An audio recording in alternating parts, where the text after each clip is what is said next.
지난 시간에는 예수님과 베드로의 이야기를 통해서 함께 그 비결, 사람이 사람을 살릴 수 있는 비결, 사람이 사람을 존귀하게 여길 수 있는 그 비결이 어디에 있는지를 함께 나눴어요. 그 비결이 무엇이었습니까? 그러니까 예수님이 베드로를 바라보실 때 예수님은 베드로의 지금 현재의 연약한 모습, 나를 배반할 모습, 굉장히 다혈질적이고 급하고 이랬다 저랬다 흔들리는 모습을 베드로로 바라보시지 않더라는 거예요. 그런 연약함이 베드로에게 있다고 할지라도 예수님은 베드로가 궁극적으로 교회의 수장이 되고 하나님을 위해서 죽임을 당하게 되고 감옥에 가고 5,000명, 3,000명을 설교할 때마다 회심하게 되고 이렇게 크게 쓰임받을 그 베드로의 모습을 기억하시면서 지금 현재 베드로를 그 모습으로 바라보시더라는 거예요. 그러니까 저와 여러분이 서로를 존귀하게 여길 수 있는 것, 그 비결 첫 번째는 우리 서로가 서로의 지금 현재의 모습으로 그 사람을 판단하는 것이 아니라 하나님께서 그 사람의 인생 가운데 계획하신 그 인생의 최고의 모습으로 그 인생을 바라볼 때 우리는 그 인생을 존귀하게 여기고 그 인생이 그렇게 하나님께서 그 인생을 이루어 가실기까지 소망하고 기대하고 바라볼 그 사람을 세워주고 살릴 수 있는 놀라운 존재로서 서로가 서로를 세워갈 수 있을 것이다 라는 것을 우리가 지난 시간에 함께 나눴어요.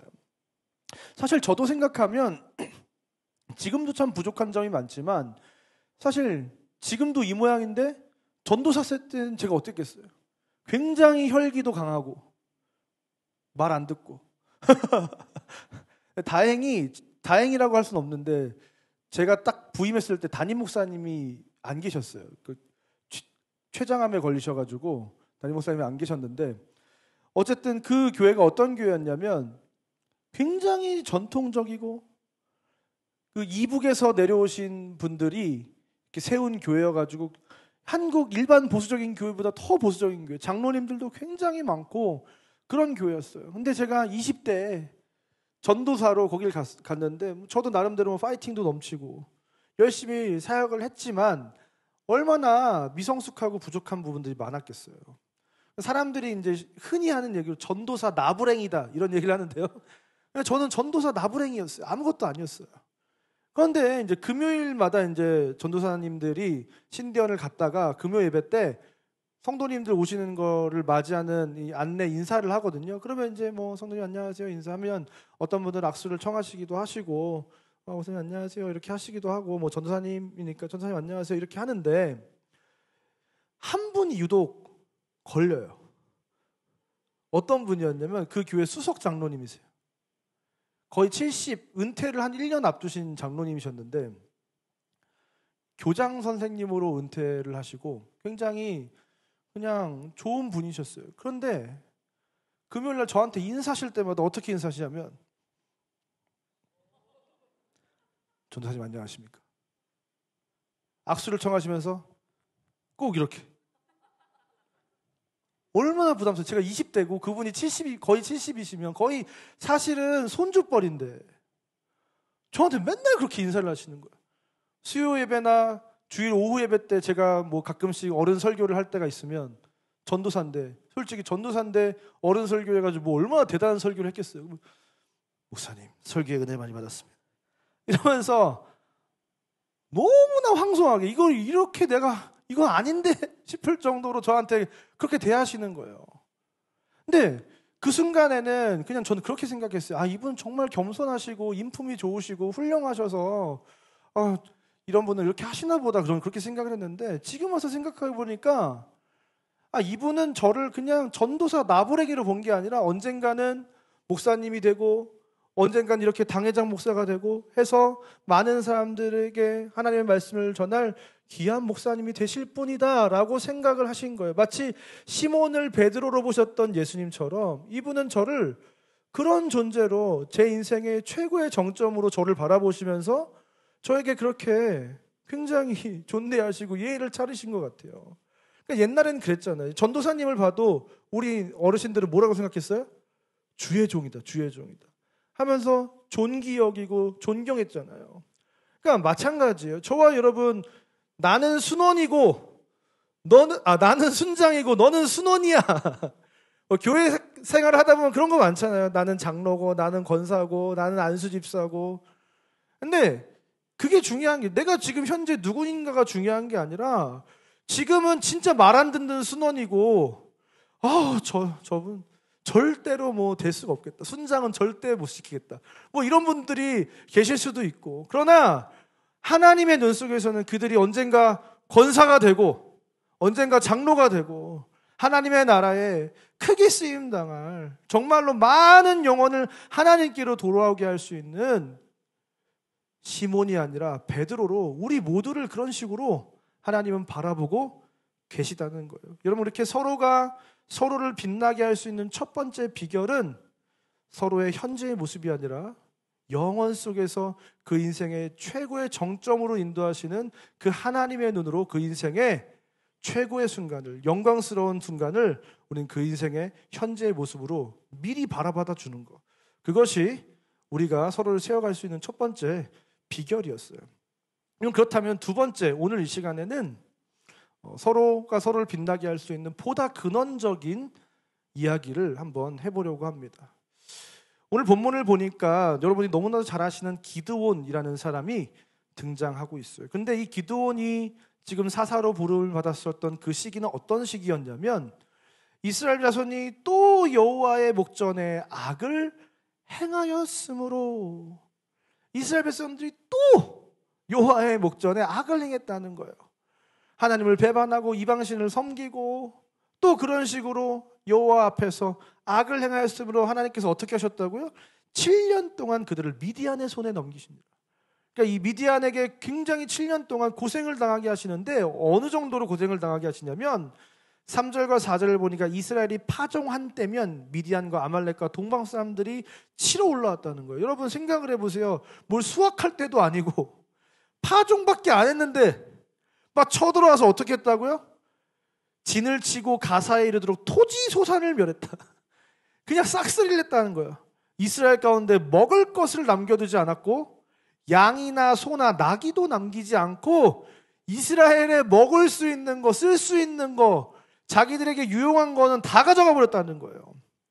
그러니까 이스라엘 백성들이 이제서야 이제 어떻게 이야기를 합니까? 6절과 8절에 보니까 이스라엘의 미디안으로 말미암아 궁핍함이 심한지라. 굉장히 궁핍한 상황 속에 지금 이스라엘 백성들이 허덕이고 있으니까 이에 이스라엘 자손이 여호와께 부르짖었더라.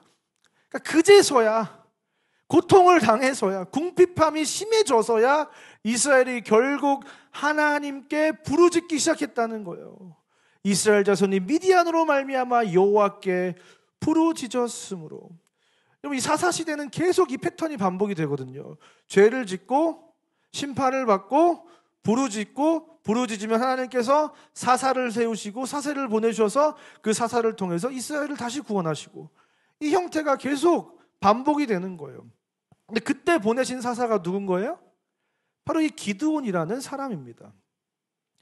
기드온을 부르실 때를 모습을 보니까 여호와의 사자가 아비에셀 사람 요아스에게 속한 오브라에 이르러 상수리 나무 아래에 앉으니라. 마침 요아스의 아들 기드온이 미디안 사람에게 알리지 아니하려 하여 밀을 포도주 틀에서 타작하더니. 그러니까 지금 예수님께서 하나님께서 여호와의 사자가 이 기드온을 부르는 그 장면 속에서 어떤 장면이 펼쳐지고 있는 거예요? 기드온이 어떤 사람인지를 보여주고 있는 거예요. 어떤 사람이에요? 여러분 하나님이 사사를 부르신다고 하면 어떤 사람 불러야 되는 거예요? 뭐 독립운동을 한다거나 우리가 미디안의 손에서 우리를 구해내야 됩니다 하면서 막 사람을 조직하고 군대를 조직하고 막 이런 뭐 대단한 사람을 부르셔야 될 거 아니에요. 근데 이 사람이 고작 뭐 하고 있었다는 거예요? 그냥 타작을 하는데 자기 이제 이거 걸리면 미디안 사람들 다 뺏기니까 몰래 포도주 틀에서 타작을 몰래 하고 있었던 사람. 그냥 소심하게 몰래 뒤에서 일하는 그런 사람. 사실 그냥 평범한 사람. 그런 사람인 이 기드온에게 여호와의 사자가 지금 찾아갔다는 거예요. 그랬더니 기드온이 그 여호와 사자에게 뭐라고 이야기를 하냐면 아니 여호와 하나님 우리와 함께 계시면 어찌하여 이 모든 일이 우리에게 일어날 수 있습니까? 아니 하나님이 함께 하셨다면서요. 하나님이 우리와 함께 계셨다면 우리가 어떻게 이런 치욕스러운 일을 당할 수가 있습니까?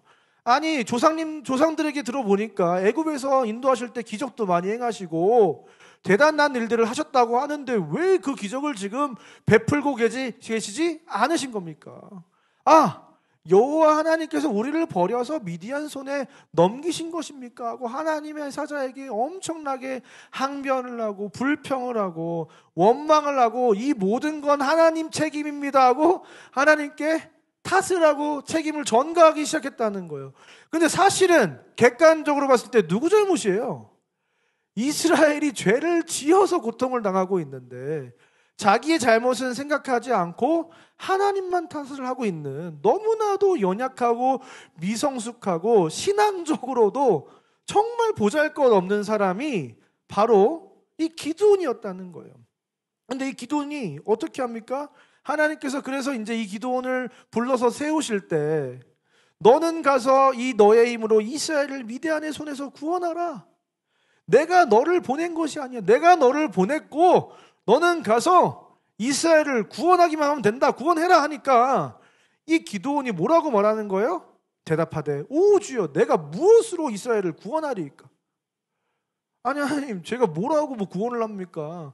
사실 그렇잖아요. 몰래 숨어가지고 타작이나 하던 사람인데 내가 뭐라고 가서 구원을 합니까? 하면서 하는 얘기가 오 주여 보소서 나의 집은 므낫세 중에 극히 약하고 므낫세 지파 중에서도 우리 집은 굉장히 약한, 사실 므낫세도 굉장히 약한 지파거든요. 그 지파 중에서도 우리 가문은 극히 약한 가문이고 나는 심지어 내 아버지 집에서도 가장 작은 자인데 내가 무엇을 할 수 있겠습니까? 나는 못합니다.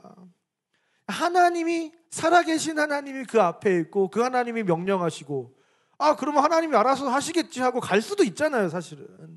근데 이게 안 되더라는 거예요. 굉장히 소심하고 겁이 많고 그냥 이 천성이 믿음이 연약한, 쉽게 의심하고 소심하기 때문에 용기를 내서 무언가를 할 수 없는 기질의 사람이 바로 이 기드온이었다는 거예요. 그러면서 이제 기드온이 뭐라고 하는 거예요? 여러분 너무 잘 아시는 것처럼 기드온이 그에게 대답하되 만일 내가 주께 은혜를 얻었사오면 나와 말씀하신 이가 주 되시는 표징을 내게 보이소서. 지금 나와 말씀하시고 계신 분이 진짜 하나님인지 안 하는지 내가 잘 모르겠고 나에게 표징을 보여주시면 하나님인지 내가 알 테니까 기적 하나만 보여주세요. 이렇게 한 거예요. 그래서 20절, 21절에 어떤 기적, 우리가 너무나도 잘 아는 주일학교 때 항상 배웠던 그 기적이 펼쳐집니다. 어떻게 되는 거예요?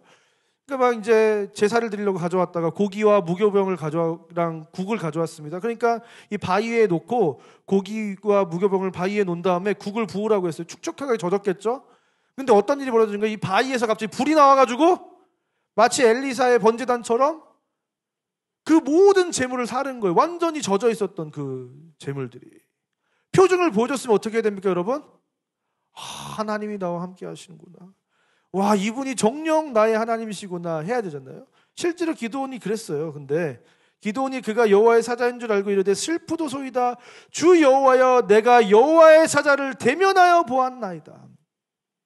그러니까 기드온이 이 순간 하나님을 만났어요. 마치 베드로가 메시아이신 예수 그리스도를 지난주에 처음 만났을 때 어떻게 했어요? 나를 떠나서서 나는 죄인이로소이다. 주님, 내가 그 하나님을 만나니까 그 하나님의 선하심이 내게 보여져서 나는 그에 비해서 엄청난 죄인이구나를 깨닫고 내가 그 하나님의 의 앞에 서면 내가 죽겠구나 싶어서 나를 떠나달라고 했던 베드로처럼 이 기드온도 똑같이 얘기하는 거야. 슬프도소이다 주여 내가 여호와의 사자를 대면하여 봤다. 큰일 났다. 내가 죽겠구나.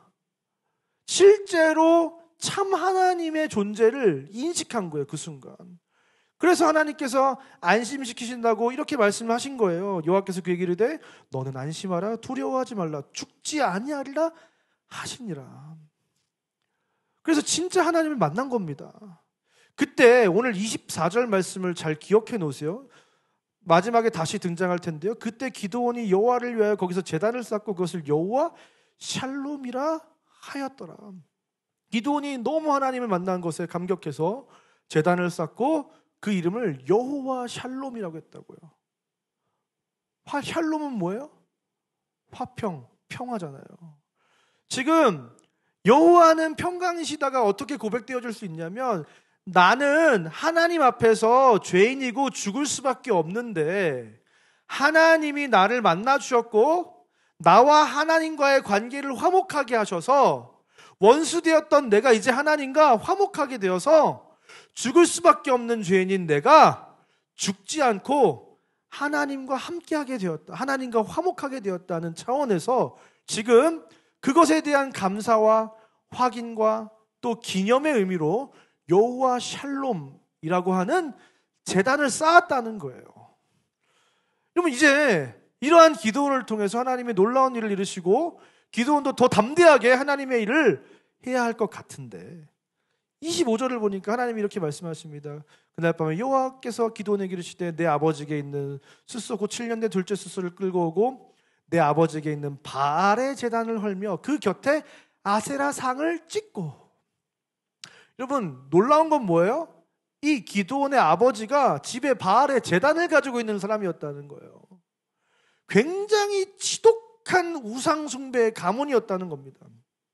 이 아버지 요아스는 우상의 신상을 관리하는 사람이었다는 거예요.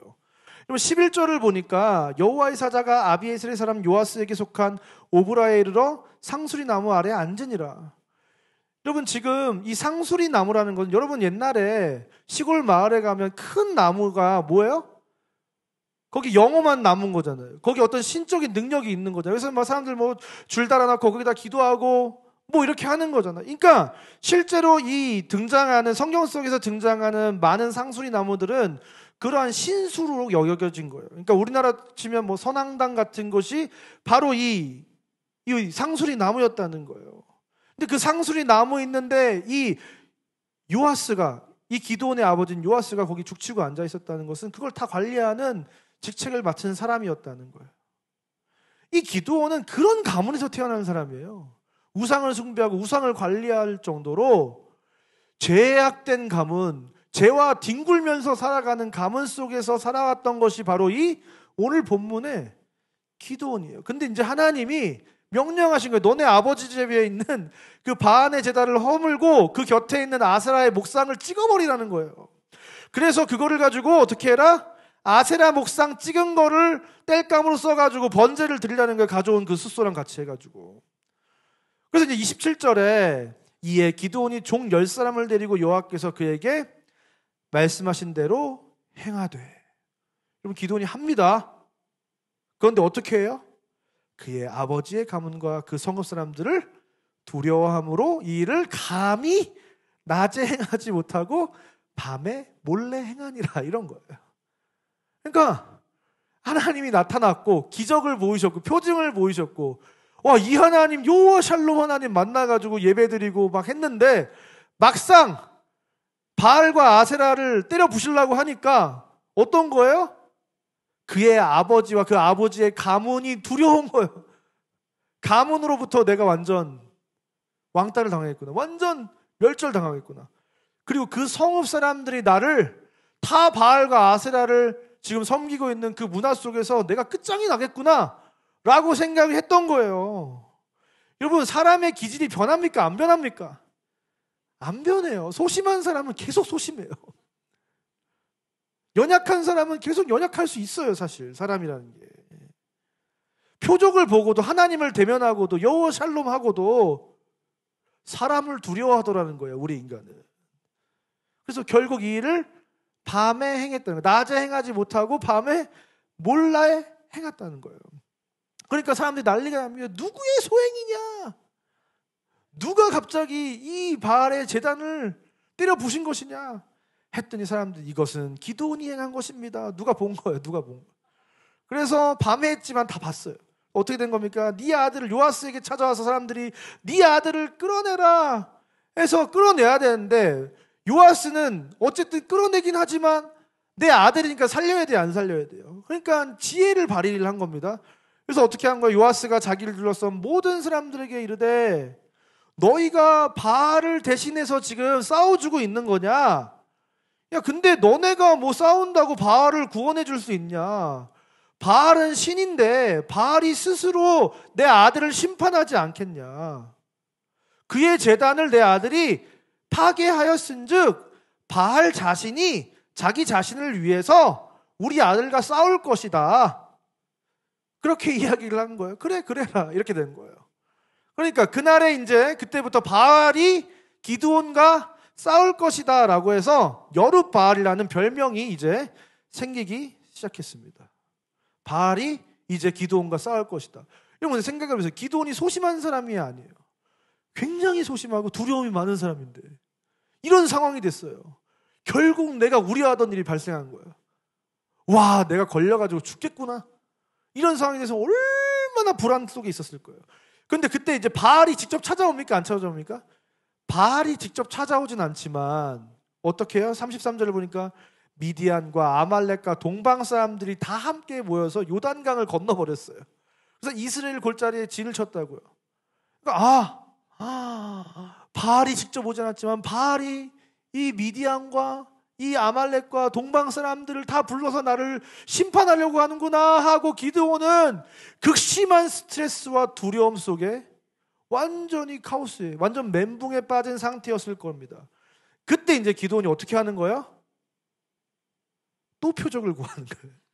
기드온이 하나님께 여쭈되 주께서 이미 말씀하신 같이 내 손으로 이스라엘을 구원하시려거든.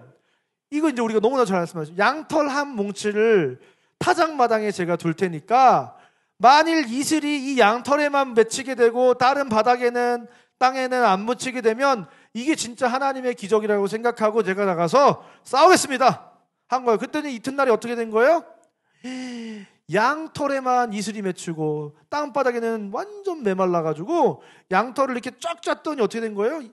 물이 그릇에 가득할 정도로 거기에만 지금 이슬이 맺혔다는 거예요. 여러분, 그러면 어떻게 되는 거예요? 이제 나가서 싸워내는 거예요. 이제 그만 표징 말하고 싸워야 되는 거예요. 근데 어떻게 하는 거예요? 39절 40절에 이어서 어떻게 얘기하는 거예요? 기드온이 또 하나님께 여쭈되 주여 내게 노하지 마시오.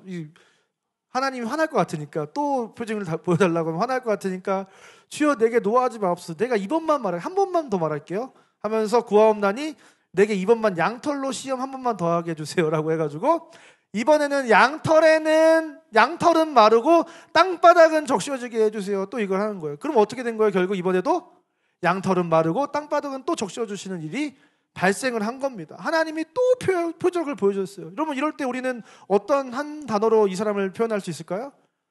징하다. 진짜 징하다. 아니 이 사람이 어떻게 발전이 없냐. 아니 하나님이 그렇게 나타나시고 표적을 보여주시고 표징을 보여주시고 진짜 살아계신 하나님이라는 거를 몇 번이나 나타내셨는데 이번에는 그냥 한 번 정도 했으면 그냥 가야지 왜 또 한 번 보여달라고 그래. 진짜 징하다. 이런 생각을 할 수 있다는 거예요. 그런데 여러분 기드온은 태생이 약한 사람이에요. 15절을 보니까 그러나 기드온이 그에게 대답하되 오 주여 내가 무엇으로 이스라엘을 구원하리이까? 내가 무엇으로 이스라엘을 구원하리까? 자기 스스로 자신을 너무 잘 아는 사람이에요. 왜냐하면 나는 그거 할 만한 사람이 아니라는 거예요. 나는 천성이 사사가 될 만한 그릇이 아니라는 거예요. 나는 므낫세 중에 극히 약하고 내 아버지 집의 중에도 가장 작은 자다. 내가 약한 사람이고 작은 사람인 게 분명하다는 거예요. 자기 인식, 자기 객관화, 자기 성찰이 너무나도 잘 되는 사람입니다. 자기 하나님 원망하고 하나님 탓하고 의심하고 또 믿지 못하고 계속해서 표적을 구하고 사사가 될 만한 인물이 아니라는 거예요. 근데 그걸 자기도 알고 있더라는 거예요. 근데 하나님 입장에서 생각을 해보세요. 이런 사람이랑 같이 일하면 어떻게 하는 거예요? 빨리 일을 딱딱딱딱 해야 되는데 계속 표적 구해달라고, 표적 하루 한 번 더 구해달라고. 왜냐면 이게 한 번 자고 일어나야 이슬이 맺히고 안 맺히고 이걸 할 수 있는데 이것 때문에 이틀을 날렸잖아요. 이틀을. 답답해 안 답답해? 답답하잖아요. 사실 같이 일하기 굉장히 피곤한 스타일이란 말이에요. 하나님 입장에서도. 그런데 하나님께서 굳이 이 기드온을 사용하시더라는 거예요. 그런데 오늘 처음 이 기드온을 여호와의 사자가 기드온을 만나는 그 순간에도 베드로에게 있었던 일과 같은 일이 일어나는 거예요. 뭐였냐면 한번 사사기 6장 12절 말씀을 다 같이 한번 읽겠습니다. 시작.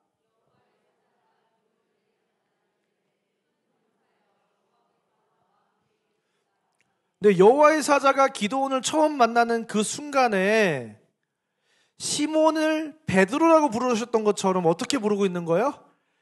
큰 용사라고 부르고 계신 거예요. 큰 용사.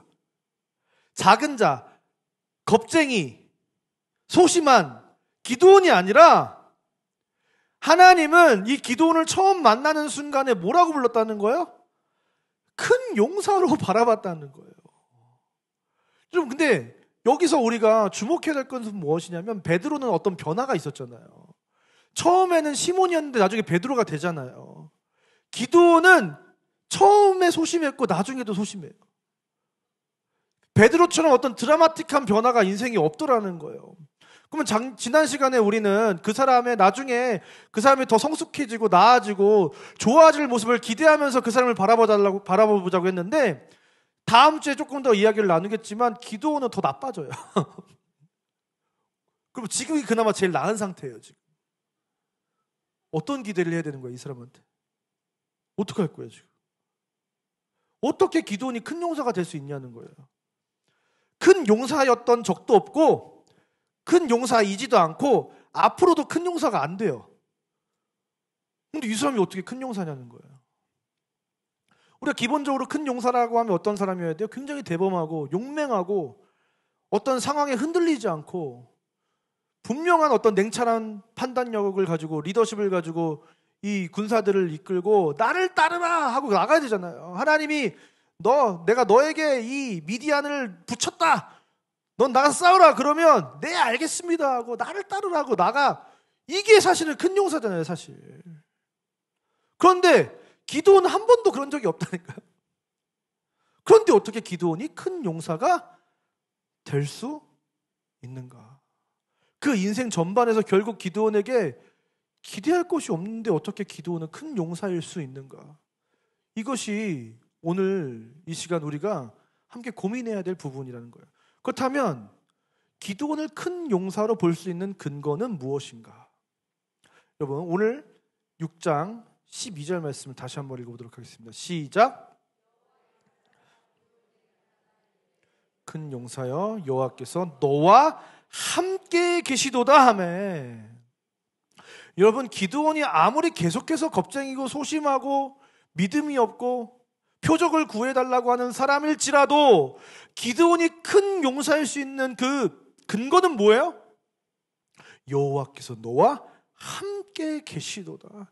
하나님이 그와 함께 하시기 때문에 그는 큰 용사가 될 수 있다는 것입니다. 여러분 6장 16절에서도 이렇게 하나님이 말씀하세요. 여호와께서 그에게 이르시되 내가 반드시 너와 함께 하리니 내가 미디안 사람 치기를 한 사람 치듯 하리라. 미디안 군대 전체를 네가 그냥 한 사람 때려잡듯이 때려잡을 거라는 거예요. 근데 하나님이 곁에 계셔서 내가 해줄 때가 아니더라는 거예요. 누가 한다고요? 기드온이 그 일을 할 거라는 거예요. 내가 너와 함께하고 기드온 너는 미디안 사람들을 한 사람 때려잡듯이 미디안 사람 전체를 때려잡을 거야. 그럼 여기서 우리는 하나님이 함께 하신다는 것에 분명한 의미를 발견할 수 있어야 됩니다. 우리가 계속해서 함께 한다는 것은 연합된 상태라는 것을 말씀드렸어요. 히브리어 우리가 임마누엘 할 때 임이 함께라는 단어이거든요. 하나님이 우리와 함께 하시다 할 때 임, 거기가 함께라는 단어예요. 근데 이게 히브리어 어원 이 아맘이라는 단어에서 왔는데요. 이 아맘이라는 단어도 합치다, 결합하다라는 뜻을 가지고 있어요. 그러니까 하나님이 우리와 함께 하신다는 건 그냥 내 옆에서 나를 도와준다는 게 아니에요. 하나님이 우리와 함께 한다는 건 나와 하나님이 이미 한 몸이 돼버렸다는 거예요. 그래서 내가 싸우는 것 같지만 결국 누가 싸우는 거예요? 하나님이 싸우게 된다는 거예요. 이게 연합의 신비예요. 그러니까 지금 우리는 이 기드온이 어떤 잠재력을 가지고 있을 것이고 나중에 어떤 큰 자가 될 것이고 그 가능성을 보고 기드온에게 어떤 기대를 품는 게 아니에요. 기드온의 잠재력을 가지고 기드온을 큰 용사로 바라보는 게 아니에요. 이제 우리는 더 본질적으로 그 영혼을 더욱 존귀하게 할 수 있는, 존귀하게 여길 수 있는 근거를 발견해야 되는데 그것이 무엇이냐면 하나님이 그와 함께 하시기 때문에 그가 큰 용사라는 거예요. 하나님이 그와 연결되어 있기 때문에 그가 큰 용사라는 거예요. 하나님이 내 안에, 내가 그 안에 있기 때문에 나는 큰 용사라는 거예요. 우리의 존재의 어떠한 모습이 나를 대표하지 않고 이제 내 안에 있는 하나님의 가치가 내 가치라는 거예요. 그러니까 우리 중에 아무리 부족하고 연약하고 저 사람 예수 믿는 거 맞아? 이런 사람 있을 수도 있잖아요.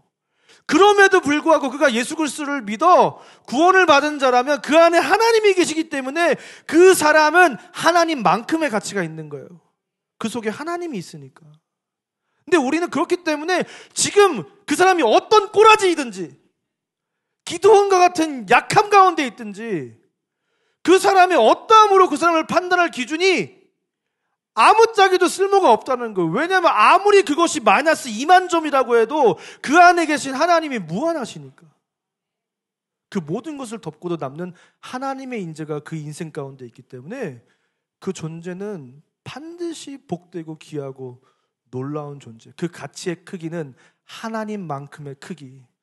그만큼의 존재가 저와 여러분, 우리 모두라는 사실을 기억해야 됩니다. 그런데 이제 그 함께의 범위를 이 사사기 7장을 보니까 만일 내가 내려가기 두려우면, 네가 두려우면, 너 두려운 거 알아. 너 기드온이야. 기드온은 원래 소심하고 두려워하고 알아. 네가 두려우면 네 부하 브라와 함께 그 진영으로 내려가라는 거예요. 기드온이 이에 그의 부하 브라와 함께 군대가 있는 진영 근처로 내려가더라는 겁니다. 우리 존재는 연약함이 있어요. 그런데 그 연약함은 누구와 함께 할 때 강해지는 거예요? 하나님과 함께 할 때 강해지고, 또 누구랑 함께 할 때? 하나님께서 허락하신 지체들, 우리 가까이 있는 지체들과 함께 우리는 그 두려움을 떨쳐낼 수 있다는, 이게 하나님의 원리예요. 이 사사기 8장 4절에서도 기드온과 그와 함께 한 자 300명이. 우리는 요즘 시대에는 나 혼자 스스로 서길 원해요. 사람들이 그냥 남의 도움 받지도 않고 내가 도움을 주지도 않고 그냥 신경 쓰고 싶지 않고 그냥 그렇게 살아가는 게 편해요. 요즘 시대의 사람들은. 근데 하나님은 이 세상을 만드실 때 그 방법으로 그 존재가 살아가도록 만들지 않으셨다는 거예요. 그 존재가 하나님이 있어서 강한 존재이고, 그 존재가 지체가 있어서 강한 존재이고, 그 존재가 300명의 공동체가 있기 때문에 강한 존재로 그 영혼을 처음부터 디자인했다는 거예요. 그래서 하나님이 없이는 아무것도 아니고, 지체가 없이는 아무것도 아니고, 공동체가 없이는 아무것도 아닌 존재로 우리를 만드셨다는 겁니다. 여러분, 이 함께의 궁극적인 이 본질적 실체는 뭐냐면 하나님과 나와 공동체가 이제 하나가 되었다는 거예요. 그게 우리의 정체성이라는 거예요. 이것이 바로 우리가 큰 용사가 될 수 있는 비결입니다. 여러분, 기드온 이야기의 핵심은 무엇입니까? 무슨 기드온에게 표징이 나타났다. 기드온이 큰 용사로가 되었다. 300용사가 물을 어떻게 마셔가지고, 이런 이야기가 기드온의 이야기에 우리가 잘 알고 있는 내용들이잖아요. 그런데 기드온의 이야기의 핵심은 그것들이 아니라 무엇이냐면 여호와 샬롬이라는 거예요. 기드온이 지금 하나님을 만나고 뭘 했다고 그랬죠? 제단을 쌓고 그 이름을 여호와 샬롬이라고 했다는 거예요. 기드온이 하나님과 원수되어 있고 분리되었던 기드온이라는 존재가 하나님과 화목하게 되어서 하나님과 함께의 존재가 되었다는 거예요. 하나님과 연합된 존재가 되었다는 거예요. 그것이 기드온 이야기의 핵심이라는 거예요. 그것이 구원의 이야기예요, 사실은. 우리의 존재가 정말로 죄악으로 인해서, 우리의 존재의 결함으로 인해서, 약함으로 인해서 아무것도 할 수 없는 존재이지만 하나님께서 여호와 샬롬, 화목해 하시는 평강의 왕 예수 그리스도로 말미암아 우리의 존재를 하나님과 화목하게 하심으로 우리가 이제 하나님과 연합하게 되었고, 이제 우리의 존재는 그 하나님이 우리 인생 안에 계심으로 말미암아 그 존재의 가치가 우리의 자신에게 있지 않고 우리 안에 계신 하나님에게 있다는 거예요. 여러분, 그 하나님의 놀라우신 함께하심, 그 샬롬, 그것이 기드온 이야기의 핵심인 거예요. 그래서 여러분, 예레미야 20장 11절에서도 그러하오나 여호와는 두려운 용사 같으시며 나와 함께하심으로 나를 박해하는 자들이 넘어지고 이기지 못할 것이며 그들이 치욕을 당한다는 거예요. 여호와는 용사신데 그 용사이신 하나님이 나와 함께하시기 때문에, 내 안에 계시기 때문에 그들이 꼼짝 못하게 된다는 거예요. 하나님이 두려운 용사면 그 하나님이 내 안에 있기 때문에 내가 두려운 용사가 되는 겁니다. 그래서 나를 통해서 하나님이 그 일을 내 안에서 행하신다는 거예요. 하나님의 역사로. 기드온이 그 샬롬의 은혜로 말미암아 하나님과 화목하게 되고 하나가 됨으로 말미암아 기드온은 큰 용사이신, 기드온 안에 있는 큰 용사이신 하나님 때문에 기드온이 큰 용사가 된다는 것입니다. 그렇기 때문에 우리에게 중요한 거는 내가 큰 용사가 되려면 어떻게 해야 돼 이게 아니라 하나님과 연합되어 있느냐, 내가 그 하나님 안에, 내가 내 안에 계신 그 하나님의 가치로 나를 판단하고 있느냐, 그게 중요하다는 거예요. 이 자리에 계신 모두의 가치는 동등하다는 것입니다. 왜요? 우리 안에 있는 하나님의 가치가 우리 모두의 가치이기 때문에. 많은 사람들이 한숨 섞인 말로 이런 이야기를 많이 해요. 요즘 사람들은 다시 태어나야 돼. 금수저로 다시 태어나야 된다. 요즘 젊은 친구들이 뭐라고 이야기하면 이생망. 이번 생은 망했대요. 이번 생은 망했다. 다시 태어나야 된다. 근데 여러분, 기독교에는 그게 아니라는 거예요. 이번 생이 망한 게 아니라 잘 됐다는 거예요. 하나님을 만났으니까 우리 인생은 너무나도 놀라운 축복을 받은 존재로 이 생을 살아갈 수 있다는 거예요. 내가 자란 어떤 환경이나 가정의 형편이나 육신의 부모가 뭐 어떻게 이래가지고 저래가지고 난 이번 생은 망했다. 그것이 내 존재 가치를 규명하지 못한다는 것입니다.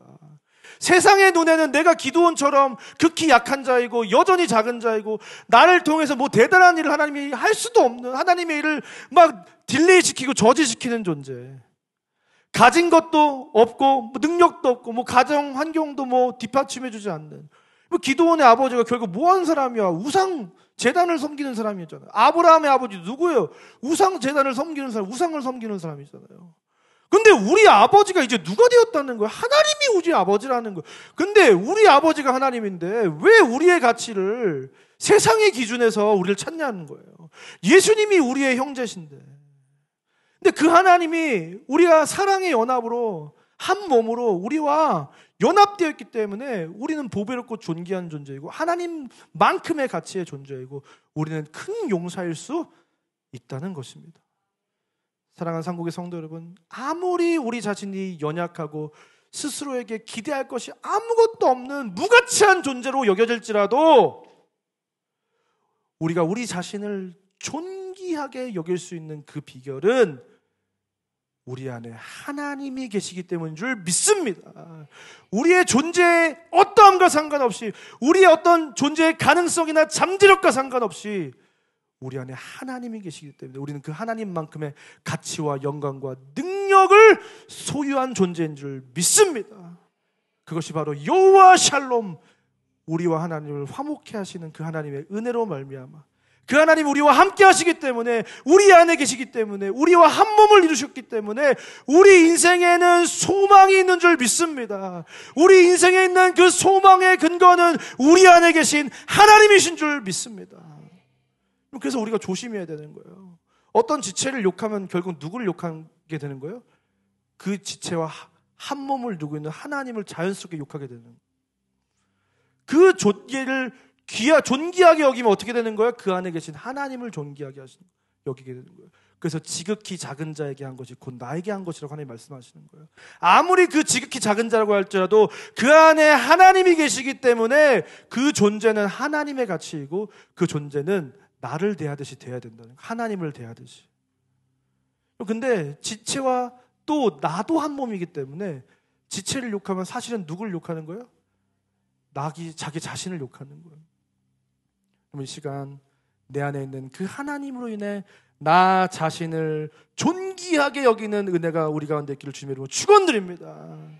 여러분, 이 시간 우리 안에 있는 각 지체 안에 있는 하나님으로 인해 그 각 지체 속에서 거하시는 그 하나님으로 인해 서로를 존귀하게 여기게 되는 저와 여러분이 되셔서 서로의 존재를 빛나게 하고 서로의 존재를 세워주는 철이 철을 빛나게 하는 것처럼 사람이 자기 친구의 얼굴을 빛나게 하는 우리 사랑스러운 우리 사랑곡교회 공동체 우리 모두가 되시기를 주님의 이름으로 축원드립니다. 시간 다 같이 자리에 일어나셔서 함께 찬양하겠습니다.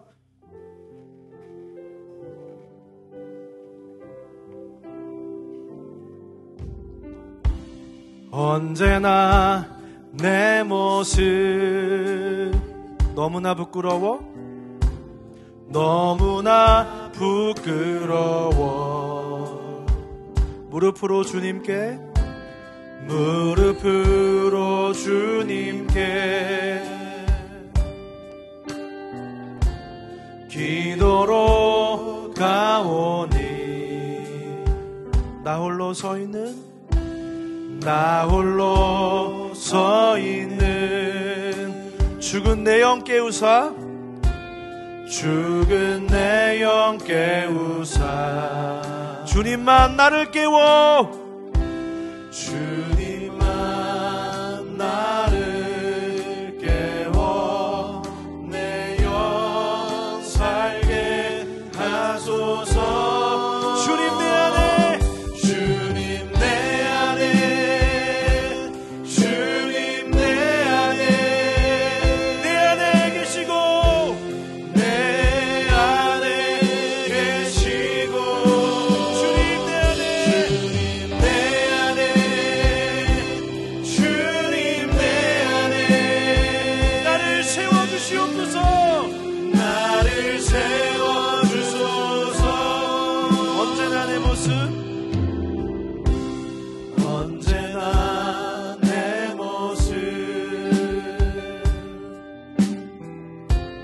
너무나 부끄러워. 주님, 내가 기도원과 같은 자입니다. 무릎으로 주님께 기도로 가오니, 기도로 가오니. 나 홀로 서 있는, 나 홀로 서 있는 죽은 내 영을 깨우사, 죽은 내 영 깨우사.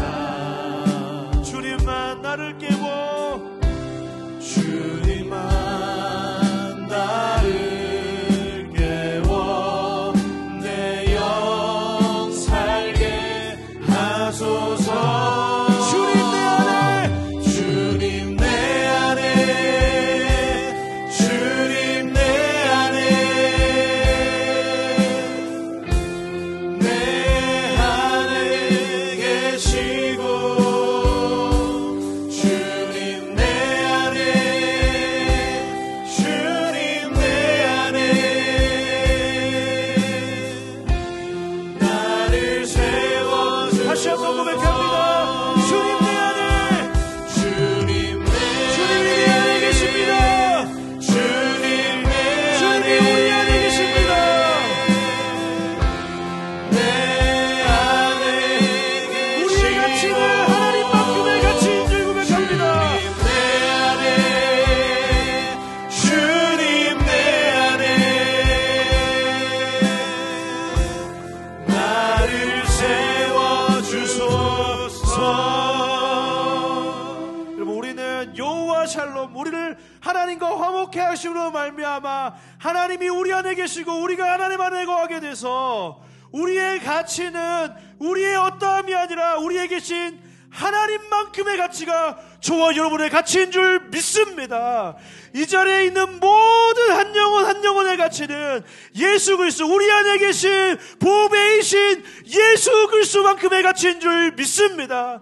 이 시간 한번 기도할 때, 주님, 하나님 내 자신을 평가절하지 않게 하여 주시옵소서. 하나님, 내가 할 수 없다고 말하기 전에 우리 안에 계신 그 하나님의 가치, 그 하나님의 능력을 기억하며 담대하게 하나님의 부르심의 자리로 나아가는 우리가 되게 하여 주시옵소서. 한 가지 더 기도할 때, 주님, 우리가 이 자리에 있는 한 영혼 한 영혼을 그 영혼의 그 존재 그 자체로 판단하는 것이 아니라 그 안에 있는 하나님의 가치로 그들을 판단하고 하나님을 대하듯이 그 인생을 존귀하게 여기는 우리가 되게 해달라고 이 시간 다같이 주님의 이름 한번 부르고 간절히 기도하며 나가겠습니다.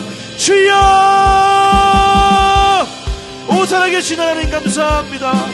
하나님, 약하고 지극히 작은 자인 우리, 너무나도 소심하고 한 발을 내딛기 어려운 우리를 하나님, 기드온과 같은 우리를 큰 용사라고 부르시고 하나님, 그 안에 어떠함과 상관없이 그를 도개로 인하기로 작정하시고 하나님, 그 인생 가운데에 하나님, 그 인생이 정말로 하나님이 그 안에 계심으로 말미암아 그 여호와 샬롬을 그 은혜를 입음으로 말미암아 그 인생을 통해서 하나님의 일들을 결국 이루어 가신 하나님, 우리도 기도원과 같이 연약한 자들이지만 하나님, 우리가 그 하나님의 은혜를 입은 자로서 그 하나님 우리 안에 계심을 기억하며 그 하나님의 만큼의 가치임을 기억하며 우리가 살아갈 수 있도록 인도해 주시옵소서. 하나님, 옆에 있는 지체 한 영혼을 하나님과 그렇게 존귀한 자로 여기되 그저 그 인생의 어떤 잠재력과 그 가치가 아니라 그 안에 있는 하나님만큼의 가치로 그 영혼을 중히 여기고 귀히 여기는 우리 될 수 있도록 오 하나님 역사하시고 인도하여 주시옵소서. 그래서 우리가 그렇게 서로를 세워가는 아름다운 사랑의 공동체 될 수 있도록 오 하나님 역사하시고 인도하여 주시옵소서. 사랑하는 하나님, 참 감사합니다. 하나님, 우리가 참 기도원과 같은 인생입니다. 너무나 연약하고 내 죄를 돌아보지 못하고 하나님을 탓하고 원망하고 늘 믿음 없이 두려워하고 그 한 걸음을 내딛지 못하고 하나님의 그 부르심의 자리로 나아가지 못하는 하나님 연약한 인생이 하나님 우리 기도원입니다. 하나님, 그러나 우리를 바라보실 때 그 연약한 기도원이 아니라 큰 용사로 바라보시는 하나님, 우리에게 그 여호와 샬롬의 은혜를 이미 허락하신 하나님과 연합하여 이제 우리의 가치가 내 존재의 어떠함으로 내 존재가 규명되는 인간이 아니라 우리 안에 계신 그 하나님만큼의 가치로 그 놀라운 존재로 이 세상을 살아가게 하시는 하나님, 우리가 오늘 이 하나님께서 우리에게 주신 그 하나님의 마음, 그 하나님의 그 말씀을 우리의 가슴 깊은 곳에 새기게 하여 주시옵소서. 하나님, 어떠한 상황에도 이 세상을 살아가는 어떤 순간에도 나의 연약함이나 내 상황을 바라보는 것이 아니라 하나님, 우리 안에 계신 하나님을 바라보는 하나님 그 믿음을 우리 가운데 허락하여 주시옵소서. 하나님, 우리가 서로를 바라볼 때 하나님 그 존재의 어떠한 그 존재의 약함, 실수, 실패, 과오를 바라보는 것이 아니라 그 존재 안에 계신 하나님으로 인해 그 존재를 중히 여기고 존귀히 여기고 하나님을 대하듯 그 영혼을 대할 수 있는 하나님 그 마음을 하나님 우리 안에 허락하여 주시옵소서.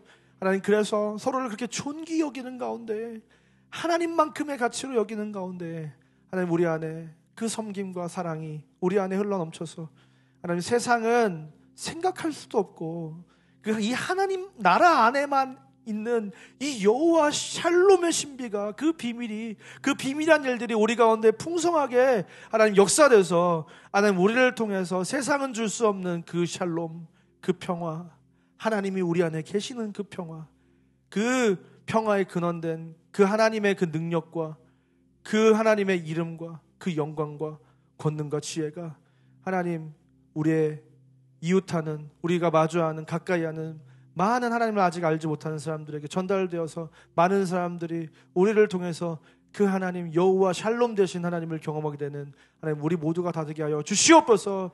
우리의 삶의 그 현장에서 여호와 샬롬 되신 하나님께서 우리를 큰 용사로 세우셔서 하나님 그곳에서 그 미디안과 같은 세상이, 아말렉과 같은 세상이 예수 그리스도, 내 안에 계신 예수 그리스도 그 하나님으로 말미암아 그 세상이 나에게 하나님 대항할 수 없고 나에게 승리할 수 없는, 그래서 반드시 그 세상이 굴복하게 되는 것을 하나님 내가 믿음의 눈으로 바라보게 하여 주시옵소서.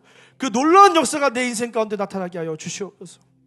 이제는 우리 주 예수 그리스도의 은혜와 하나님의 사랑과 성령 하나님의 감화감동의 교통 충만한 역사가 오늘 이 시간 우리를 큰 용사로 부르시되 여호와 샬롬의 은혜를 베푸셔서 우리 안에 계신 그 하나님의 권능과 영광과 그 가치로 우리를 판단하시는 그 하나님의 마음을 기억하고 우리 서로를, 나 자신을 그렇게 존귀한 존재로 여기고 하나님의 그 부르심의 자리로 담대히 나가기로 결단하고 돌아가는 이 자리에 모인 모든 주의 자녀들 머리 위에 이제부터 영원까지 함께 있을지어다.